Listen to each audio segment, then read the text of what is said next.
Mr. Holmes! Whatever brings you here so late at night? I'm interested in the case of young Leighton Chapman. He was arrested earlier this evening and accused of a double murder. I beg your pardon? That case is quite clear to the police. Or are there any new facts that we don't know about? Who knows, Inspector? Look, you are free to investigate, of course, Mr. Holmes. Chapman was arrested with a revolver in his possession, which you can find in the evidence room. The suspect himself is in custody. Did you find anything else on his person? A few personal belongings. Nothing particular, Mr. Holmes. Thank you, Lestrade. Alright, let's see what he had. It should be over here.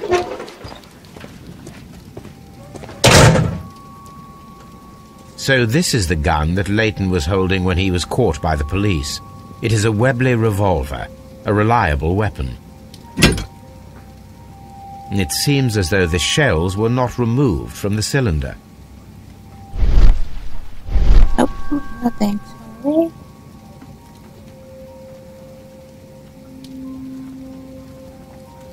Hey, hold on.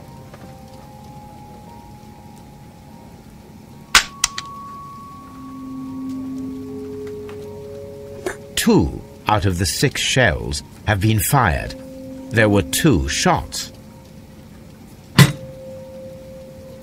A cheap watch, bought with his own money, no doubt.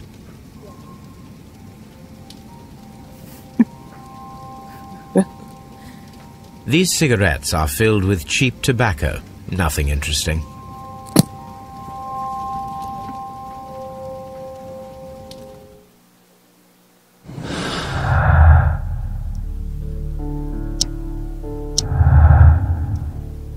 Okay. Turner could hear the contrast between 2 fired shots, as in fact 3 shots were made. At first, a single shot was fired, and then 2 guns fired simultaneously directly afterwards. Turner could hear the contrast between 2 fired shots, as they were made from different points. And a half more. I'm gonna go with this. Can I connect anything else? Who was seen entering after? Okay, he was seen standing over the dead bodies and escaping the crime scene shortly afterwards. What is this? Had nothing of any value in his possession when he was caught. Okay.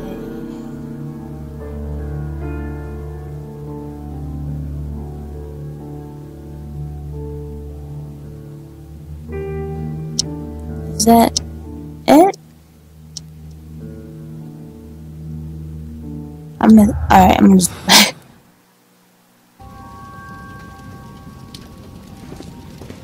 oh, so there is something I can connect. What is it?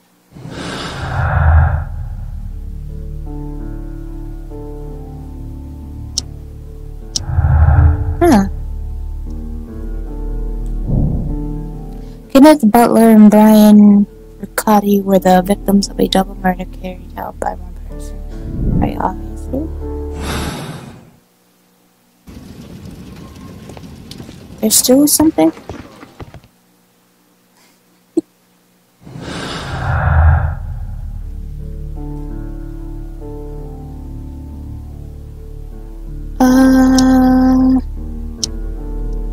Wait. Oh no, never mind.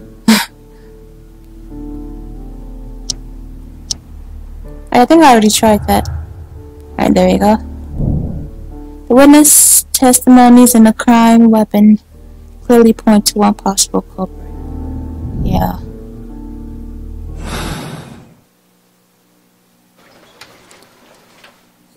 Really?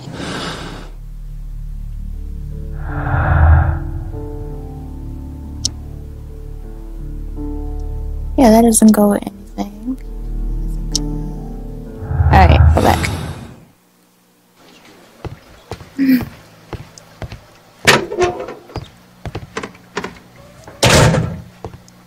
Please escort this suspect for interrogation.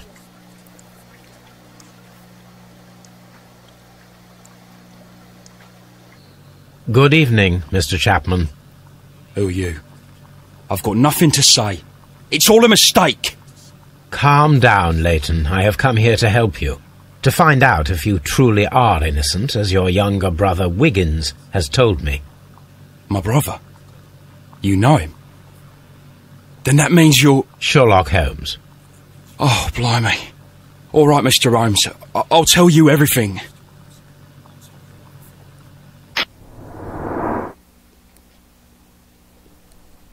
We haven't been in this interrogation room in a while. Obviously, Scar is going to be one of them. Usual fights grew up on the streets. Alright. Or he has a black eye, but I could be wrong. Yeah, black eye. A recent beating, resisted arrest, hot-headed. Oh. Fancy scarf, downtown fashion, office clerk. His hands. Also was in prison. Alright. Good. Tell me your account of what happened. I left my work and I hurried up to see the fireworks in Whitechapel. I was late, so I decided to cut through Half Moon Street.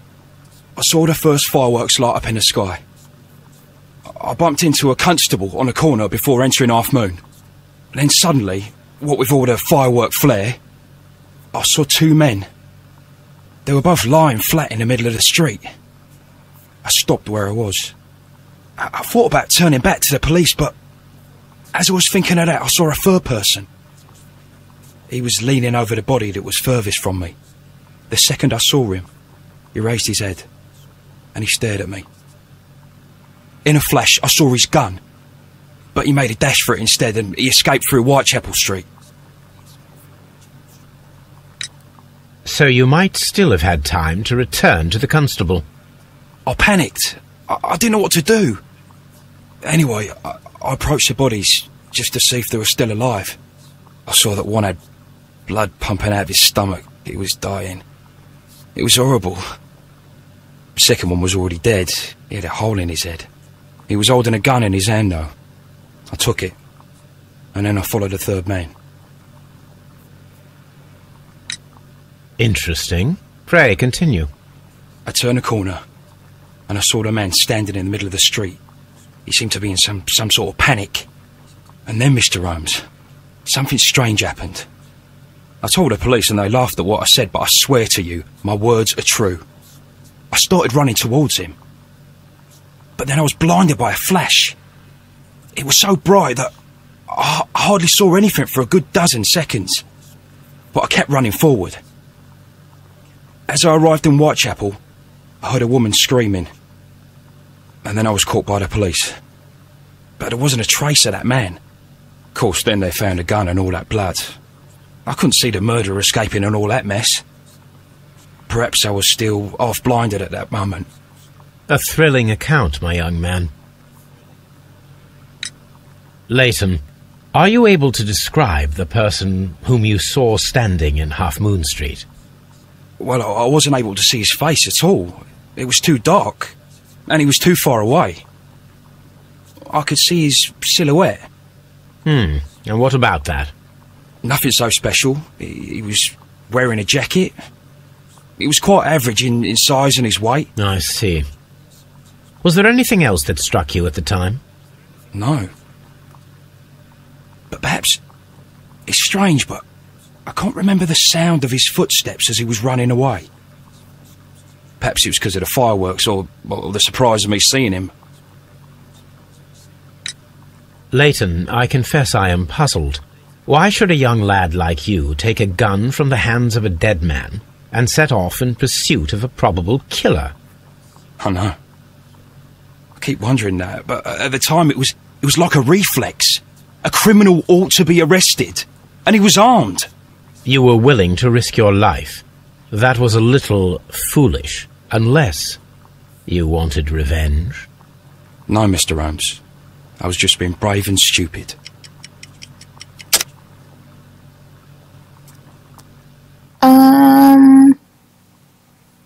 wanted revenge, yeah.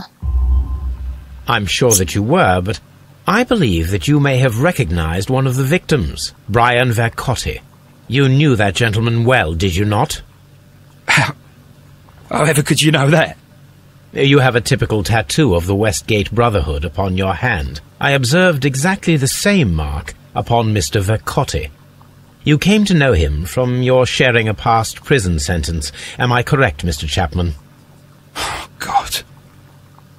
You're right, Mr. Holmes. Would you tell me a little about Brian Vercotti? We were convicted for a robbery. Once in prison, both of us joined one of these fraternities. During that year, we tried to help each other out, you know? You were quite young then, I believe.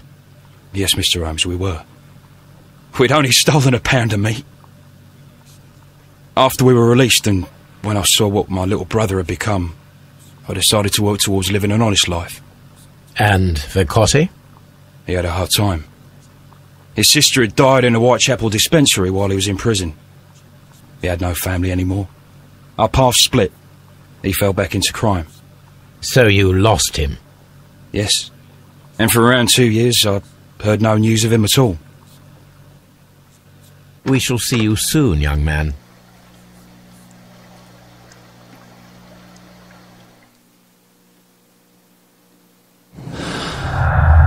Alright. Old acquaintance. Nope. Wait, no. Nope, there.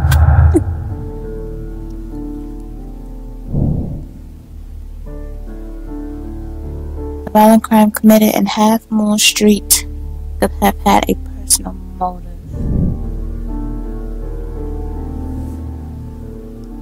I kind of believe his story. Is there anything else I can connect? No? Maybe? Let me see. Wait, no. No, never mind.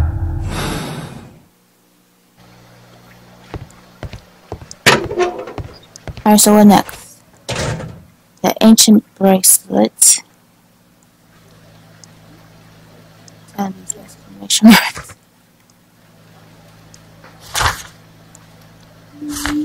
Wait. Search for yep. Let's go to Baker Street.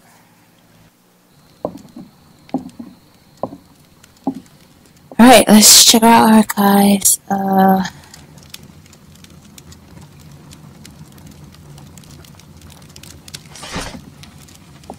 Right, I doubt it will be in newspapers. Let me go over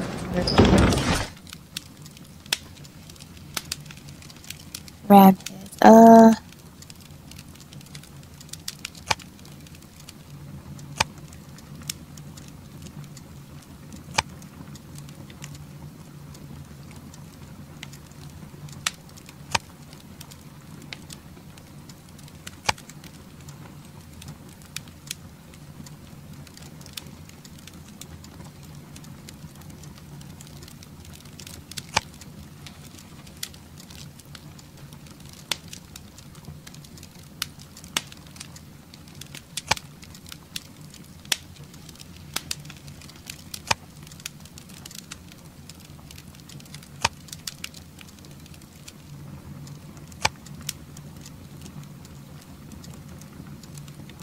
Oh, is this it?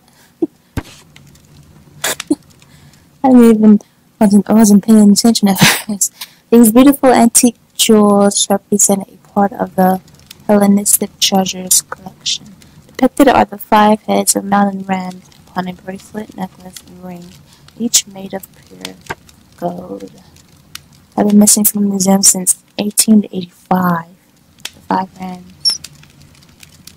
Alright, so we have the bracelet, so what's missing is a necklace and a ring. Okay. Here it is. I need to continue my research in my archives.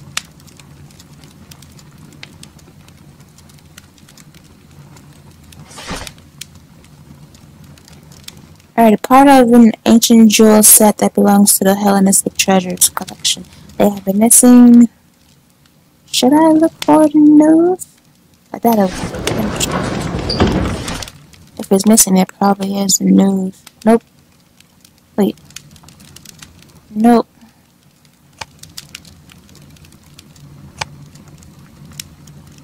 Oh, it is.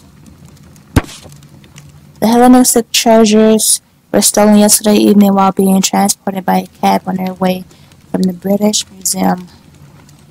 Pawn shop owner Kenneth Butler contacted Scotland Yard that night and provided information regarding a gentleman who had attempted to sell him a collection of historical art at his pawn shop in Church Street. The police have since captured the described man, a professional thief by the name of Vincent Foley, who had been in the process of escaping London via the port. The driving driver refused to confess as to where the remainder of the treasures were hidden. He was eventually imprisoned. The lost treasures are still to be found. So the pawn shop owner who noticed they were missing is one of the victims, right? Or am I wrong? Here it is. One of the victims, Kenneth Butler, was involved in the story of the stolen Hellenistic treasures. A visit to his pawn shop should tell me more. Alright, it was him. Alright, let's go to the pawn shop.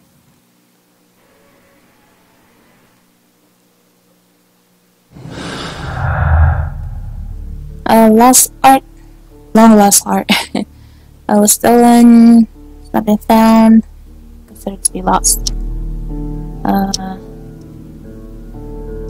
Wait, that doesn't connect?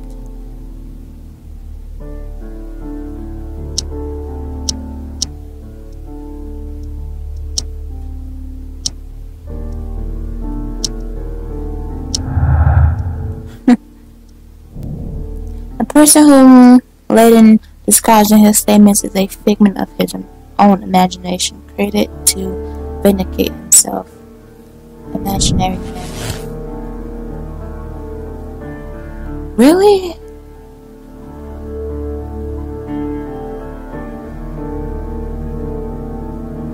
Well, obviously I'm gonna continue to investigate.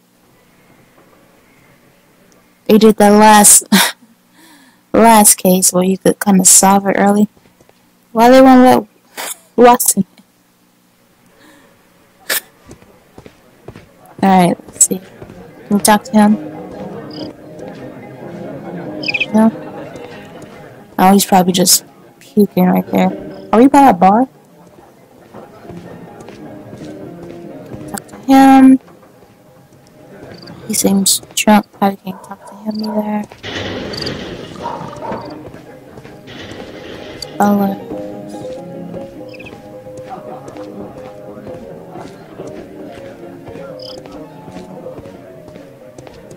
Wait, which building is it?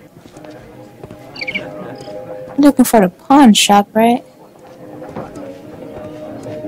Oh, is it? Nope. Oh, here it is.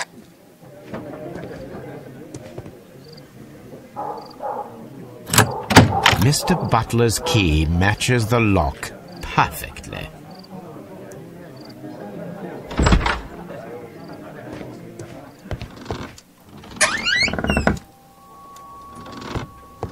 Is there anything else?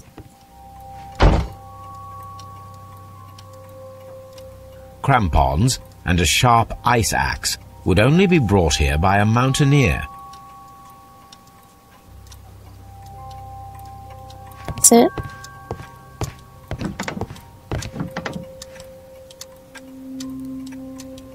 A flare pistol. Perhaps it was pawned by a destitute sailor.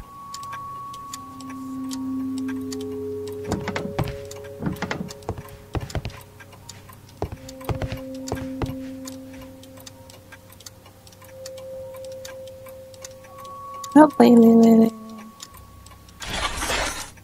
It looks as though Mr. Butler kept a careful record of his operations.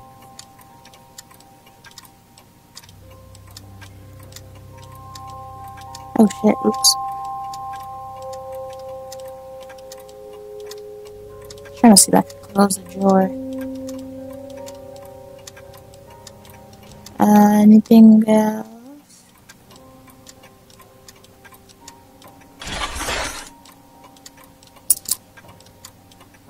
The ram's heads. This necklace belongs to the 5 Rams of Mittelin collection. Interesting. That means that Kenneth Butler owned a part of this collection all this time, 10 years after the theft.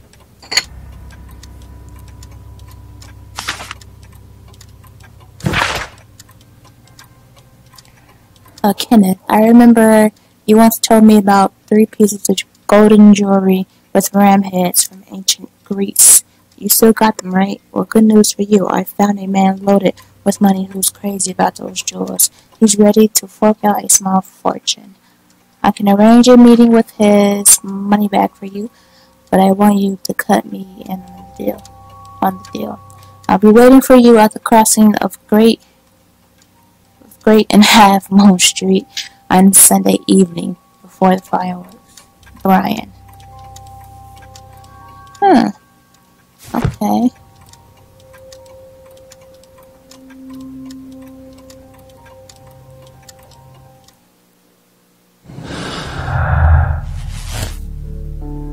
Now what is this? Kenneth took a bracelet and possibly a ring from the ancient jewel set. He was arranging a deal with Brian that was to be discussed at Half Moon Street. Yep, and 2 different. See, and now it goes away.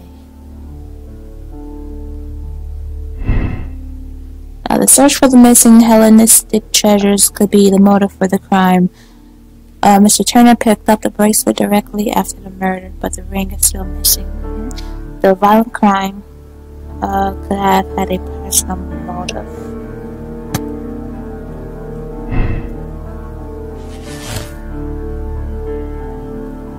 And now we could do... What else should I be doing? Hold on. Oh, solve the crime, really? What about the mystery man? That's the...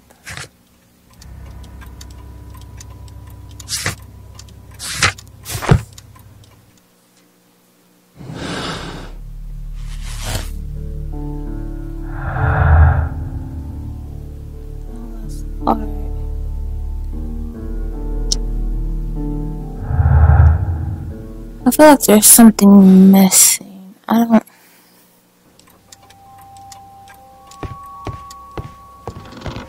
Hold on.